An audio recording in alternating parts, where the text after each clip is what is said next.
करा, पशुपति व्रत की महत्वता दर्शा। अब पशुपति व्रत को समझ लेना। कई माताएं गलती करती हैं, कई माताएं व्रत को नए नए तरह से करती हैं। कोई कुछ बताता है, कोई कुछ बताता है, कोई कुछ बताता है। उस व्रत को आप समझ लीजिए, पशुपति व्रत। पशुपति व्रत 5 सोमवार का होता है। कितने सोमवार होते हैं? अच्छे से समझ लेना, 5 सोमवार का व्रत है। आज अष्टमी का दिन आप लोग अच्छे से समझ लोगे तो आपको फिर कोई ये नहीं होगा कि मैंने व्रत करा और मेरा काम क्यों नहीं हुआ। उसमें अपने को अपनी गलती छांटना है कि गलती कहां हो गई। पशुपति व्रत 5 सोमवार का होता है।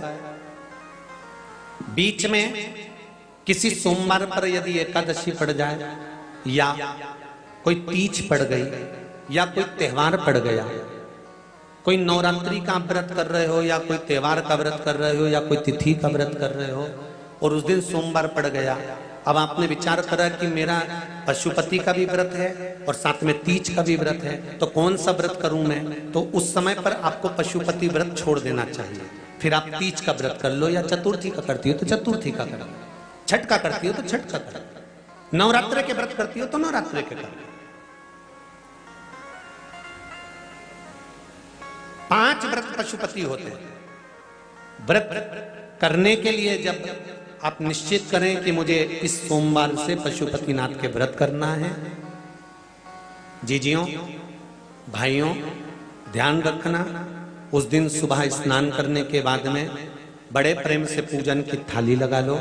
उसमें चंदन, अबीर, गुलाल, जो भी आप रखना चाहें, रौली, चावल, मूली, जनेऊ, पंचामृत, चाहो तो अलग अलग ले जाओ, चाहो तो एक साथ मिलाकर ले जाओ।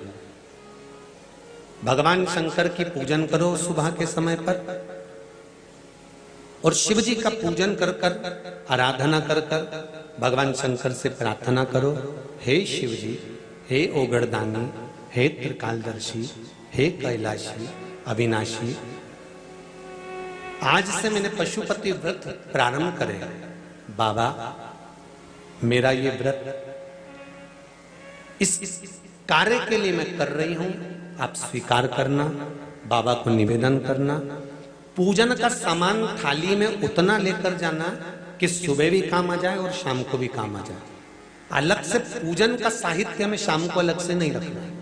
थाली में उतना ही रख के ले जाओ जितना सुबह भी काम आए और शाम को भी काम आए। बाबा को निवेदन कर कर पूजा की थाली वापस ले आओ।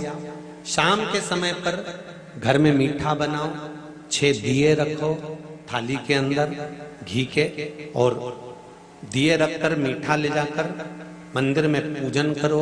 शाम को स्नान कराने की जरूरत नहीं, पंचामृत स्नान की जरूरत नहीं है। शाम को तो केवल जल का छींटा दे दो, पंचामृत का छींटा दे दो, बाबा की पूजन करो। पूजन कर कर प्रसाद के पहले 3 हिस्से करो। 3 हिस्से करने के बाद फिर आप दिया लगाइए। फिर बाबा को कितने दिए लगाना है? जम के बोलो, 5 दिए लगाना है आपको शंकर भगवान को। 5 दिए लगाइए, एक एक दिया जलाते जाएं और शंकर भगवान से पहले सोमवार को दिया जलाते समय अपने हृदय की बात कहते जाएं। 5 दिए पूरे हो जाएं। छठा दिया जलाना नहीं है, उसको थाली में वापस रख लेना। दिए को थाली से नीचे उतारना जरूर। कौन से दिए को? जम के बोलो जरा। छठे दिए को मंदिर में उतारना जरूर और फिर वापस थाली में रख लेना है। प्रसाद 2 हिस्से मंदिर में छोड़ना है, 1 हिस्सा थाली में रख के ले आना है। पूजन कर कर बाबा को निवेदन कर कर वापिस आइए। शाम को जब घर में प्रवेश करो, सीधे हाथ की ओर घर में अंदर जाते समय अपना जो राइट हैंड हो, अपना जो सीधा हाथ हो, उस ओर बैठो और बैठने के बाद उस दिए को प्रकट कर लो, प्रज्वलित कर लो। वहां पर भी शिव जी से प्रार्थना करो, हमारा यह कार्य है, सफल करिएगा। बाबा से निवेदन करके घर के अंदर प्रवेश कर जाओ। भोजन जब जीमने के लिए बैठो, भोजन करने के लिए बैठो, सबसे पहले जो प्रसाद लेकर आए हो उस प्रसाद को खाइए। जो प्रसाद आप लेकर आए उस प्रसाद में से किसी को नहीं देना है, आपको अकेले खाना। उतना ही प्रसाद लेकर जाना जितना खब जाए, छोड़ना भी नहीं। सबसे पहले प्रसाद खाइए, उसके बाद में भोजन करिए।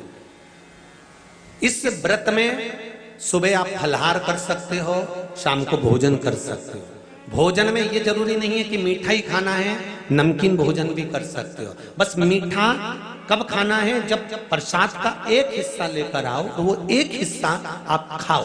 उसके बाद में जब भोजन करो तो नमक का करो, कोई मना नहीं, मिर्ची का करो, पर उसमें दिखावा ना करो और भोजन करें। ऐसे 5वां जब सोमवार आ जाए, बीच में अगर कोई सोमवार छूट भी जाए तो व्रत करना, पूजन मत करना। कोई रजो धर्म आ गया, रजस वाला धर्म आ गया, कोई कार्य आ गया तो उसमें पूजन करना, पूजन नहीं करना है, उसमें व्रत जरूर करना। और जब 5वां व्रत रहे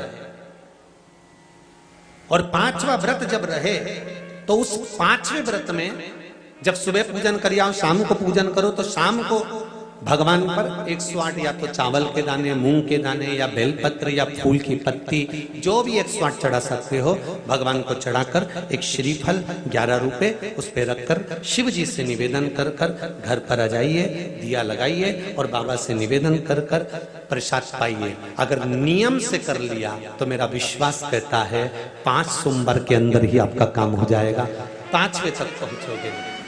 ये शिव शंभु शरणे मांगू घड़ी घड़ी दुख दया करी निदर्शन आपो। 5 व्रत पूर्ण कर, एकादशी पड़ जाए, रजस्वला धर्म पड़ जाए, कोई कारण पड़ जाए तो फिर व्रत को आगे बढ़ाए। पर 5 गिन के 5। ऐसा मेरा शिव है, पशुपतिनाथ भगवान का स्मरण देवताओं ने किया। समय आया, आगे वर्णन आया, अंधकार। लंबी बाती का प्रमाण अलग होता है। लंबी बाती क्यों लगाई जाती है? भगवान के मंदिर में, दीप में, देवियों की पूजन में, लक्ष्मी की वृद्धि के लिए।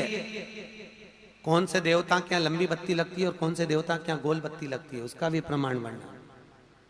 किसी देवी की पूजन करो तो लंबी बत्ती आती है, कुल देवता की पूजन करो तो लंबी बत्ती आती है। किसी मंदिर में किसी देवता को लगाने जाओ तो गोल बत्ती लगती है, उसका भी प्रमाण है। लंबी बत्ती जहां लगाई है, अगर लक्ष्मी के सामने लगाई है तो लक्ष्मी की लंबाई बढ़ती है, लक्ष्मी की वृद्धि बढ़ती है। अगर कुल देवता के नाम की लगाई है तो वंश की वृद्धि होती है। इसलिए हमारे यहाँ अमावस्या पूनम को जो पाटे वाटे भराते हैं उसमें गोल बत्ती नहीं लंबी लगाई जाती है, जिससे हमारा वंश बढ़े। नवरात्रे में देवी जी की जो बाती लगाई जाती है वो लंबी लगाई जाती है, गोल नहीं। क्यों? क्योंकि जिससे माँ हम पर कृपा बना कर रखे, हमारा वंश खूब बढ़े, हमारे यहाँ लक्ष्मी की वृद्धि हो। स्थिर बाती, गोल बाती लगाई जाती है ब्रह्मा के मंदिर में, इंद्र के मंदिर में, देवता के मंदिर में। तुलसी के सम्मुख में लंबी बाती नहीं लगती, तुलसी के सम्मुख में गोल बाती लगाई जाती है महाराज, जिससे स्थिरता का भाव केंद्रित हो। स्थिरता का भाव।